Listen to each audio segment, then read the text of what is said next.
बिस्मिल्लाहिर्रहमानिर्रहीम। अस्सलाम वालेकुम। मोहम्मद अंसर अरब जम्बो न्यूज़ की तरफ से एक ताज़ा तरीन खबर के साथ हाजिर है। सऊदी अरब में मक्का में लिमोज़ैन गाड़ियों की गैर कानूनी वर्कशॉप बंद।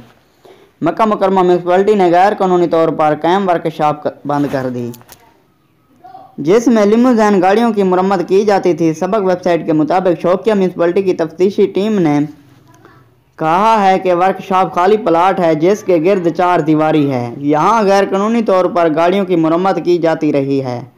नेज़ा यहाँ एक लिमोज़ैन कंपनी का दफ्तर भी कायम था।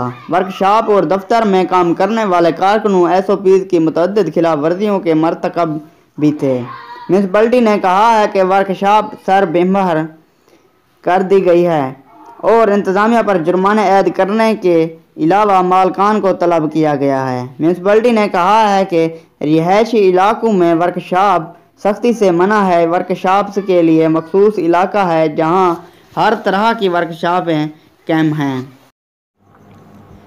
वीडियो देखने का बहुत शुक्रिया, और मेरी वीडियो अच्छी लगी हो तो मेरे चैनल को ज़रूर सब्सक्राइब करें, लाइक करें, शेयर करें और साथ में दिए गए घंटी के निशान पर क्लिक करके ऑल पर सेलेक्ट कर दें ताकि मेरी हर आने वाली न्यू वीडियो से आप बाखबर रह सकें।